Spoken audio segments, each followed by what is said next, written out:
एक समय की बात है।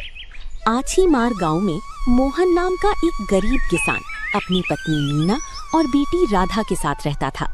वो खेतीबाड़ी करके अपने घर का गुजारा करता था। बरसात और ठंड के मौसम में उनका गुजारा खेती से हो जाता था, लेकिन गर्मी में बारिश न होने और पर्याप्त सिंचाई न होने के कारण फसल अच्छी नहीं होती थी, जिसके कारण उनके लिए घर चलाना मुश्किल हो जाता था। गांव के बहुत से लोग गर्मी के दिनों में शहर की ओर काम करने जाते थे। कोई मजदूरी करता, कोई ठेला लगाता, तो कोई दुकानों में काम करता था, जिससे उनके घर का गुजारा आसानी से हो जाता था। मोहन बेटा, कैसे हो? सब खैरियत? गुजारा तो हो रहा है ना घर का अच्छे से? हाँ काका, सब खैरियत है। बस वही शहर जाकर कुछ काम करने के बारे में सोच रहा था। समझ नहीं आ रहा है कहाँ जाऊं, क्या काम करूं। अरे बेटा, मेरा बेटा तो गर्मी के मौसम में हर साल मुंबई जाता है। वहां वो एक बड़े किराने की दुकान में काम करता है। उसे वहां अच्छी खासी रकम मिल जाती है, जिससे हमारा गुजारा आसानी से हो जाता है। अगर तुम चाहो तो क्या मैं तुम्हारे लिए बात करूं? काका, मैं घर जाकर आपको बताऊंगा। वैसे राजू को कितने रुपए मिल जाते हैं एक महीने में? यही कोई 2 से 2,500 मिल जाते हैं। बेटा, शहर में अच्छी कीमत दी जाती है। ठीक है काका, मैं आपको कल बताता हूँ। मीना से भी तो इसके बारे में बातचीत करनी है। गर्मी का मौसम आने ही वाला था। सभी लोग बाहर जाने की तैयारी कर रहे थे। मोहन भी इस बार बाहर जाने की सोच रहा था, मगर उसे समझ में नहीं आ रहा था कि बाहर लोग कैसे रहते हैं और वहाँ का माहौल कैसा होता है। इसी वजह से वो बाहर कमाने जाने से घबरा रहा था। इतने उदास क्यों हो जी? कुछ बात है क्या? नहीं मीना, बस इस गर्मी में मैं भी बाहर जाने की सोच रहा था। सुना है शहर में कमाई की अच्छी रकम मिलती है। अगर मैं भी बाहर कमाने गया तो घर का गुजारा आसानी से हो जाएगा। राधा की पढ़ाई भी हम अच्छे स्कूल से करवा सकते हैं। हाँ जी, हम बाहर जाकर कुछ काम कर सकते हैं। मैंने सुना है दिल्ली के लोग छोले भटूरे बहुत खाते हैं। वहाँ छोले भटूरे ही सबसे ज्यादा मशहूर हैं। क्यों ना हम भी वहाँ जाकर छोले भटूरे की दुकान लगाएं? शायद कमाई अच्छी हो जाए। बात तो तुम सही कह रही हो मीना, लेकिन बाहर सिर्फ मैं ही जाऊंगा। राधा का भी तो ध्यान रखना है, उसकी पढ़ाई भी तो है।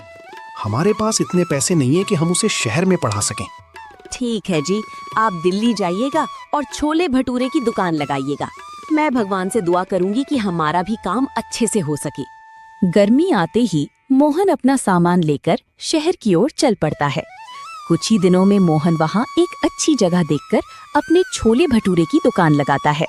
आओ आओ, इधर आओ, छोले भटूरे खा लो। 40 रुपए की फुल प्लेट छोले भटूरे खा लो। गांव के स्वाद से भरपूर छोले भटूरे। जल्दी आओ, छोले भटूरे खाओ। जल्दी आओ। 40 रुपए की एक प्लेट छोले भटूरे। 40 रुपए की एक प्लेट छोले भटूरे। इस तरह मोहन दिल्ली शहर में अपने छोले भटूरे बेचने लगता है। मोहन की आवाज सुनकर आसपास के लोग उसकी दुकान की ओर आने लगते हैं। एक प्लेट छोले भटूरे कितने के हैं? ज्यादा नहीं सर, मात्र 40 रुपए की एक प्लेट है। एक प्लेट में 2 बड़े बड़े भटूरे और आप जितने चाहें उतने छोले। अच्छा ठीक है, मेरे लिए एक प्लेट लगा दो। बहुत दिन हो गए दिल्ली के छोले भटूरे खाए हुए। आज तुम्हारे हाथ के छोले भटूरे का स्वाद चखता हूँ। हाँ सर, क्यों नहीं, मैं तुरंत आपके लिए एक प्लेट छोले भटूरे लगाता हूँ। थोड़ी ही देर में मोहन एक प्लेट छोले भटूरे उस आदमी को दे देता है। वाह, अरे वाह, क्या स्वाद है, मजा आ गया। इतने स्वादिष्ट छोले भटूरे तो पूरी दिल्ली में कहीं नहीं मिलते। तुम्हारे हाथों में तो जादू है।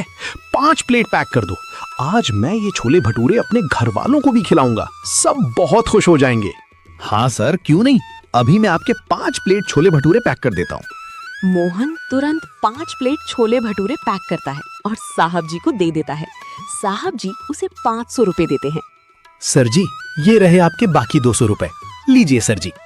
नहीं, मैंने इससे अच्छे छोले भटूरे पहले कभी नहीं खाए। तुमने मुझे बहुत खुश किया। मेरी तरफ से ये 200 रुपए टिप के रूप में तुम ही रखो। इतना कहकर वो आदमी वहाँ से चला गया। मोहन बहुत खुश था। आज उसे पहले ही कस्टमर से बहुत अच्छा मुनाफा हो गया था और उसके छोले भटूरे की तारीफ भी हुई थी। थोड़ी ही देर में उसकी दुकान पर काफी भीड़ लगने लगी। मोहन सभी को छोले भटूरे देने लगा। सभी लोग उसके छोले भटूरे की बहुत तारीफ कर रहे थे। वो अंदर ही अंदर बहुत खुश था। शाम होने को आ गई थी। उसने अपनी दुकान बंद की और वहां से चला गया। वो रोज सुबह 8 बजे से शाम 5 बजे तक दुकान लगाता और फिर दुकान बंद करके घर लौट जाता। एक प्लेट छोले भटूरे देना, बहुत भूखा हूं। मैंने तुम्हारी दुकान के बारे में बहुत सुना है तुम छोले भटूरे में गांव वाला स्वाद दे देते हो। ठीक है, लगाओ। फिर आज मैं भी देखूं कि तुम्हारे छोले भटूरे कैसे हैं। हाँ सर, क्यों नहीं, अभी लगा देता हूँ। मोहन तुरंत ही उस आदमी को 1 प्लेट छोले भटूरे दे देता है। अरे वाह, सच में तुम्हारे हाथों में तो जादू है। इतने अच्छे और स्वादिष्ट छोले भटूरे मैंने पहले कभी नहीं खाए। तुम अपना एक रेस्टोरेंट क्यों नहीं खोल लेते? अगर तुम अपना एक रेस्टोरेंट खोल दोगे तो कुछ ही दिनों में माला माल हो जाओगे। नहीं सर जी, हम तो यहाँ बस गर्मी के मौसम में ही दुकान लगाने आते हैं, फिर अपने गांव में ही खेती बाड़ी करके गुजारा करते हैं। फिर हम यहाँ रेस्टोरेंट कैसे खोल सकते हैं? हाँ, तुम्हारा भी कहना ठीक है। कितने पैसे हुए इस छोले भटूरे के? जी सर, वहां नीचे बोर्ड पर लिखा है 40 रुपए की 1 प्लेट छोले भटूरे। आदमी मोहन को 40 रुपए देकर चला जाता है। इसी तरह छोले भटूरे बेचते बेचते मोहन को 1 महीना हो जाता है। उसने पूरे 20,000 रुपए इकट्ठे कर लिए थे। अगले ही दिन वो सारे पैसे घर भिजवा देता है। कुछ ही दिनों में सारे पैसे उसके घर पहुंच जाते हैं। अरे वाह, सच में बाहर जाकर कमाने से कमाई तो अच्छी खासी हो जाती है। 1 ही महीने में उन्होंने 20,000 रुपए भेज दिए। अब हमारा गुजारा आसानी से हो जाएगा। मीना की सारी बातें शाम अपनी खिड़की से सुन रहा था। ये सुनकर वो चौंक गया। क्या 1 ही महीने में 20,000 रुपए? इतनी बड़ी रकम? अब मुझे पता करना पड़ेगा कि मोहन कौन से शहर गया है काम करने। मैं भी वहां जाऊंगा, अपनी दुकान लगाऊंगा और मैं भी माला माल हो जाऊंगा। अगले दिन शाम गांव में पता करने लगता है कि मोहन कौन से शहर गया है। बहुत खोजबीन करने के बाद शाम को पता चल जाता है। अगले दिन वो भी अपना सामान लेकर दिल्ली शहर की ओर निकल पड़ता है। उधर मोहन पूरी ईमानदारी के साथ छोले भटूरे बेच रहा था। अगले दिन जैसे ही उसने अपना ठेला लगाया, उसने अपने ही बगल में श्याम का ठेला लगा हुआ देखा। वो पूरी तरह चौंक गया। अरे श्याम, तुम यहाँ? तुमने भी छोले भटूरे की दुकान लगा ली? चलो अच्छा है, यहाँ छोले भटूरे की बहुत अधिक बिक्री होती है। ईमानदारी से बेचना श्याम, कुछ भी मिलावट मत करना। अरे हाँ हाँ मोहन, मुझे पता है कि कैसे काम करना है। मुझे मत सिखाओ, जाकर अपना काम करो। मोहन वहां से अपनी दुकान पर चला आता है। श्याम के मन में खोट भरी हुई थी। उसने पहले से ही सोच रखा था कि वो छोले भटूरे मात्र 30 रुपए में बेचेगा, लेकिन पैसे बचाने के लिए उसने भटूरों में मिलावट करने और छोले में सही चनों का उपयोग न करने का फैसला पहले ही कर लिया था। दोनों ग्राहकों को आवाज लगाने लगते हैं। आओ आओ, छोले भटूरे खाओ। 40 रुपए की 1 प्लेट, स्वाद ऐसा कि पेट भर जाए। 40 रुपए की 1 प्लेट, 40 रुपए की 1 प्लेट। आओ आओ, मेरे यहाँ भी आओ। मात्र 30 रुपए में 1 प्लेट छोले भटूरे खाओ। आओ आओ, जल्दी आओ। शाम की दुकान पर सस्ती प्लेट देखकर सभी लोग उसकी दुकान पर जाने लगते हैं। अरे भाई, मात्र 30 रुपए की 1 प्लेट छोले भटूरे, इतना सस्ता कैसे दे रहे हो? ठीक है, चलो 1 प्लेट लगा दो। ठीक है सर जी, अभी लगाता हूँ। श्याम तुरंत सभी को एक एक करके छोले भटूरे की प्लेट लगाता है।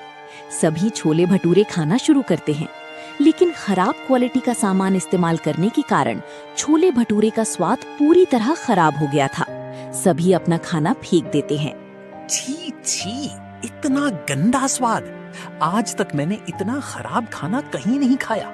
जरूर तुमने इस खाने में मिलावट की है। अभी मैं पुलिस को बुलाता हूँ, तब तुम्हें पता चलेगा कि खराब खाना खिलाने का क्या परिणाम होता है।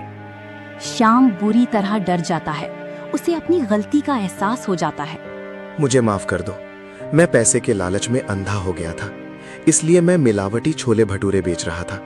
मुझे माफ कर दो और कृपया करके पुलिस को मत बुलाओ। मैं अब कभी भी यहाँ दुकान नहीं लगाऊंगा और ऐसा गलत खाना नहीं बेचूंगा। ठीक है, जाओ। हमने तुम्हें माफ किया, लेकिन अब से ऐसा काम मत करना जिससे दूसरों को हानि पहुंचे। तभी श्याम मोहन की दुकान पर आता है। मुझे माफ कर दो मोहन, मैं धन के लालच में आकर अपना आपा खो बैठा था।